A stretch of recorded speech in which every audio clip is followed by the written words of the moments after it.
Nós sempre fomos obcecados por olhar para cima. Durante o auge da Guerra Fria, o mundo inteiro prendia a respiração enquanto os Estados Unidos e a União Soviética travavam uma batalha titânica. O prêmio supremo? A conquista do espaço, a chegada do homem à Lua. As estrelas pareciam ser indiscutivelmente a fronteira final da exploração. Mas, enquanto os foguetes cortavam a atmosfera em direção ao vazio e os olhos de toda a humanidade estavam cravados no céu, uma outra corrida acontecia exatamente na direção oposta. Uma corrida muito mais secreta, silenciosa e perturbadora. Eles não queriam conquistar o vácuo do espaço. Eles queriam conquistar o núcleo do nosso próprio planeta. Bem-vindo ao canal A Fenda. Hoje, nós vamos fazer a descida mais claustrofóbica da sua vida.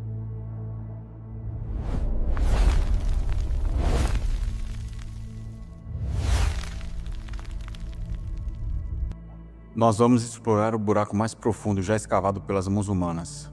Um lugar onde as leis fundamentais da geologia parecem quebrar, onde a Terra existe com extrema violência e onde as lendas aterrorizantes sobre o que existe lá embaixo ainda causam arrepios na comunidade científica.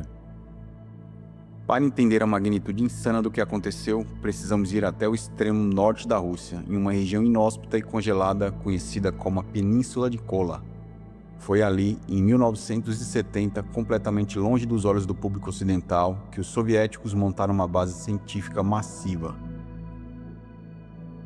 O objetivo do projeto era, na teoria, até simples, mas na prática era o pesadelo supremo da engenharia. Eles queriam perfurar a crosta terrestre o mais fundo que a tecnologia humana permitisse. A meta era atravessar o limite misterioso que separa a crosta do manto da Terra. Para isso, eles construíram uma torre de perfuração gigantesca, projetada para suportar os ventos árticos e operar em condições extremas.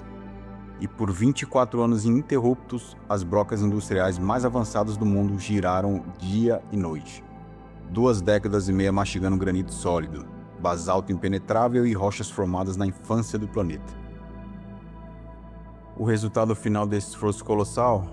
Eles atingiram a marca surreal de 12.272 metros de profundidade. São mais de 12 quilômetros rasgando a pele do nosso planeta em linha reta para baixo. Tente visualizar essa escala na sua mente. Se você pegasse o Monte Everest, a montanha mais alta da Terra com toda a sua glória e imponência, e a jogasse de cabeça para baixo dentro desse buraco, a base da montanha ainda ficaria afundada no escuro. E o que é mais assustador, ainda sobrariam quase 4 quilômetros de queda livre na escuridão absoluta até você finalmente bater no fundo. Nós tínhamos mapas extremamente detalhados da superfície das crateras de Marte antes mesmo de sabermos com certeza o que estava a alguns quilômetros sob a sola dos nossos sapatos.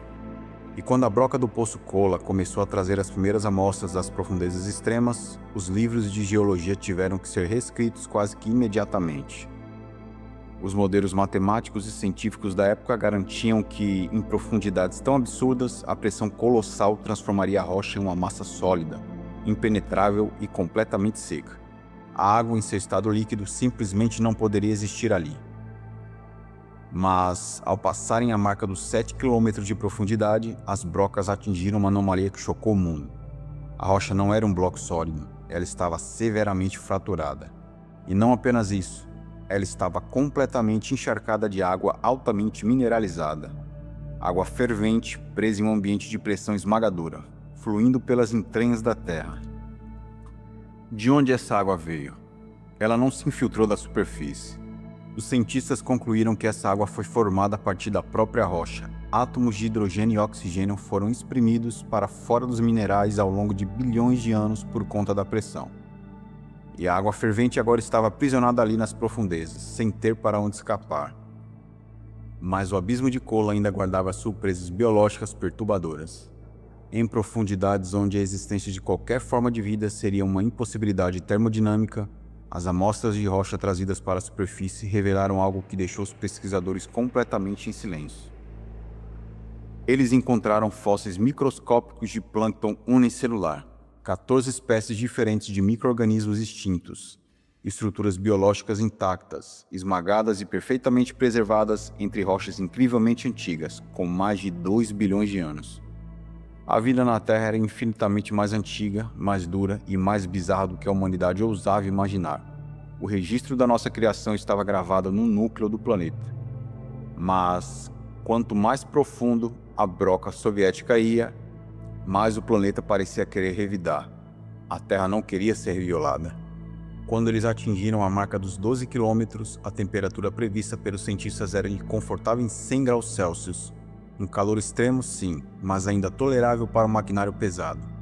Mas os sensores de temperatura de repente começaram a registrar espantosos 180 graus Celsius no fundo do poço. Nesse nível demoníaco de calor e pressão, a rocha parou de se comportar como uma pedra sólida. Ela começou a agir quase como um plástico derretido, uma massa maleável, espessa e imprevisível.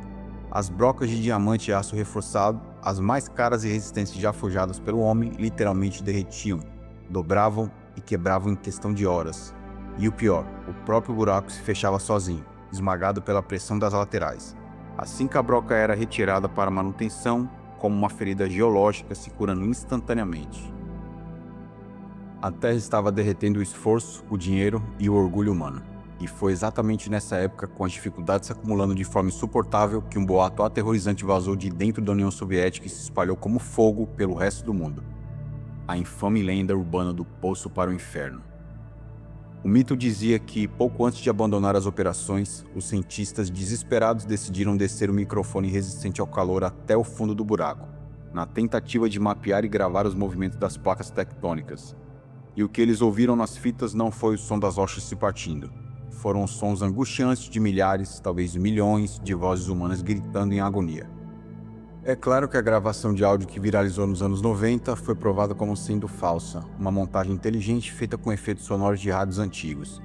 Mas o impacto psicológico que essa história causou no imaginário popular casou perfeitamente com a atmosfera pesada e bizarra que cercava a base de Kola. O fato histórico e documentado, porém, é que em 1992 o projeto Super Profundo foi abruptamente encerrado. O colapso iminente da União Soviética secou os fundos do projeto, e a natureza finalmente venceu a arrogância científica. A exploração contínua foi declarada financeiramente inviável e fisicamente impossível. A imponente torre de perfuração de Kola já não corta os céus gelados, ela foi abandonada e totalmente demolida. Hoje, você só encontrará um deserto branco de gelo, ruínas de concreto despedaçado e vigas enferrujadas espalhadas pelo chão. E bem no centro desse cemitério de metal, chumbada no nível do chão, existe uma tampa incrivelmente pesada, firmemente parafusada e soldada no lugar. Ela mede exatos 23 centímetros de diâmetro. É apenas isso, um simples disco de metal enferrujado. E é a única coisa que separa a nossa superfície segura e confortável de um abismo direto de 12 quilômetros de profundidade em direção ao desconhecido mais absoluto. E se você quer continuar explorando os segredos que o nosso universo esconde, deixe o seu like e se inscreva no canal.